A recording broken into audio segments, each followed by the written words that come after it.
Shalom Bapak Ibu yang terkasih dalam Kristus Yesus. Firman Tuhan bagi kita pada saat ini diambil dari surat Paulus kepada jemaat di Galatia ayat pasal yang kelima ayat 25 dengan isi firman Tuhan, jikalau kita hidup oleh roh, baiklah hidup kita juga dipimpin oleh roh. Dari nats ini saya mengambil tema melangkah seirama dengan Injil. Saudara yang terkasih, tentu beberapa dari kita yang hadir pada saat ini pernah ikut acara baris berbaris, baik di tingkatan sekolah dasar, SMP, bahkan sampai sekolah menengah atas. Dalam baris berbaris itu banyak hal yang harus kita lihat, yang harus kita latih, bahkan juga yang harus kita asah. Yang pertama adalah bagaimana kita membangun kekompakan.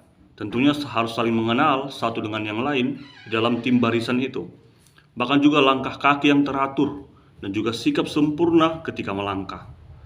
Semua hal ini dipelajari bersama-sama selama berminggu-minggu, bahkan berbulan sebelum tampil dalam perlombaan.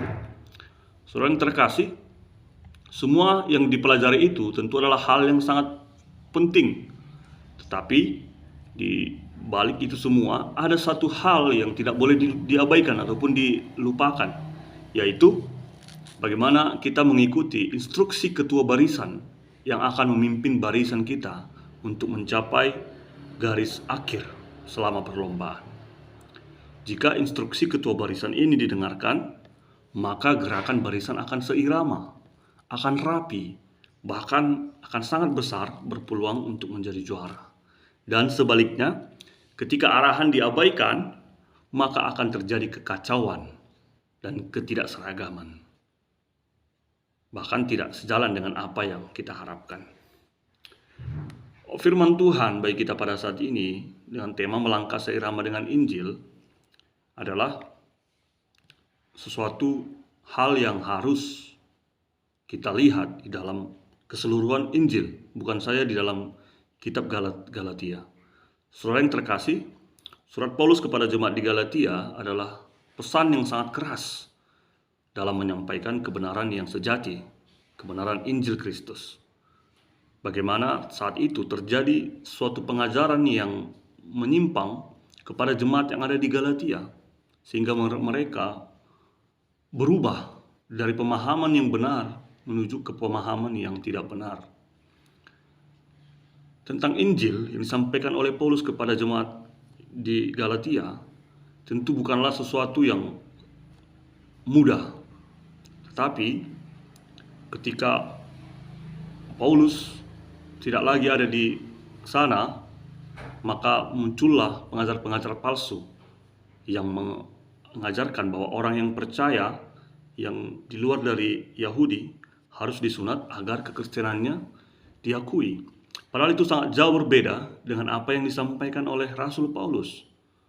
Dengan demikian, ketika mereka mempercayai itu, seakan-akan kematian Kristus tidak cukup untuk menyelamatkan. Ini adalah latar belakang dari polemik yang terjadi di Galatia. Dan dengan tegas Paulus memperingatkan jemaat ini melalui suratnya yang sangat menohok. Tema pada kita saat ini, melangkah seirama dengan Injil, yang dimaksud di sana adalah keselarasan, setujuan, satu visi dan sehati. Saya ketika mendengar lagu-lagu rohani, ada beberapa kata, beberapa kalimat yang saya dengar tentang sebuah lagu-lagu lama yang mengatakan bahwasanya berikan ku hati seperti hatimu, berikan ku pikiran seperti Tuhan berpikir, bahkan ku mau sepertimu Yesus, dan banyak lagi lagu-lagu kontemporer yang lain. Tentu ketika kita mendengar lagu ini bukan sekedar lagu atau irama yang kita dengar, tetapi ada makna yang sangat dalam bagaimana hidup kita sebagai orang percaya menjadi serupa dengan Kristus. Kalau kita mau jujur, Bapak Inang, dengan kenyataan dari firman Tuhan yang kita baca, menjadi orang yang serupa dengan Kristus adalah orang yang hidupnya selalu dipimpin Roh Kudus. Manifestasi hidup serupa dengan Kristus dan hidup dipimpin oleh Roh Kudus adalah sama. Tetapi sering sekali kita hanya berani menyanyikan, bahkan mengatakan, tetapi sangat susah bagi kita untuk melakukan. Beberapa bagian di Alkitab menyampaikan daftar indikator bagaimana kita hidup di dalam Roh dan dipimpin oleh Roh. Setiap daftar itu berbeda, namun memiliki makna yang sama, menjelaskan sebuah fenomena yang sama. Mari kita lihat di dalam Galatia 5 ayat 22 sampai 23 dikatakan, kasih, sukacita, damai sejahtera, kesabaran, kemurahan, kebaikan, kelemah lembutan, kesetiaan, penguasaan diri. Dan di 1 Timotius 3 ayat 23 dikatakan, tak bercacat suami dari satu istri, dapat menahan diri, bijaksana, sopan, suka memberi tumpangan, cakap mengajar orang, bukan peminum, bukan pemarah, melainkan peramah, pendamai, bukan hamba uang. Bahkan di 2 Petrus 5 ayat 1-7 dikatakan, kebajikan, pengetahuan, penguasaan diri, ketekunan, kesalehan, kasih akan saudara seiman, dan kasih akan semua orang. Tentu ketika kita mendengar ketiga ayat ini, ada satu indikator yang sama bagaimana kita hidup dipimpin oleh Roh Kudus. Apa yang ingin saya sampaikan bagi kita pada saat ini? Bahwasanya adalah Yesus sendiri hidup dipimpin oleh Roh. Makanya ketika kita menyanyikan, aku ingin seperti Yesus, aku ingin menjadi sepertimu, memiliki hatimu. Apakah kita dalam 24 jam dalam hidup kita, apakah kita benar-benar mengimani, melakukan hidup yang dipimpin oleh Roh, memiliki penguasaan diri, damai sejahtera, bahkan kita tidak menjadi orang-orang yang pemarah, tetapi pendamai. Dari apa yang disampaikan bagi kita pada saat ini, tentu menjadi seirama dengan Injil, melangkah seirama dengan Injil, tentu ada satu tokoh, ada satu panutan yang harus kita tiru, yaitu Yesus sendiri.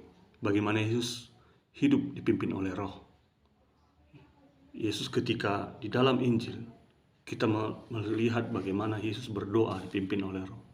Bagaimana Yesus melakukan segala sesuatu, bukan apa yang diinginkan oleh manusia, tapi apa yang diinginkan oleh Roh Kudus untuk memimpin kehidupannya. Bagaimana kehidupan kita pada saat ini? Apakah kehidupan kita dipimpin oleh Roh atau dipimpin oleh diri kita sendiri? Dipimpin oleh Roh artinya kita melangkah seirama dengan Roh Kudus, sama seperti anggota baris berbaris tadi yang berjalan dengan serempak mengikuti langkah pemimpin barisan.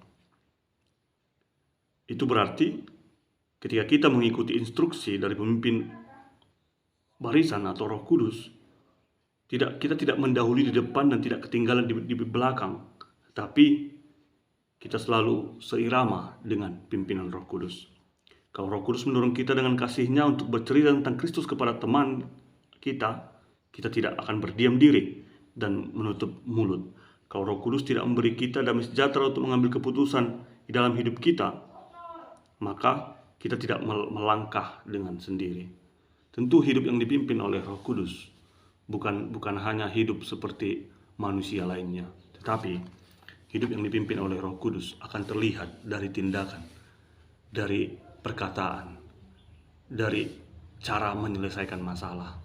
Tentu orang-orang yang dipimpin oleh Roh Kudus tidak akan pernah mengucapkan kata-kata dusta, kata-kata kotor.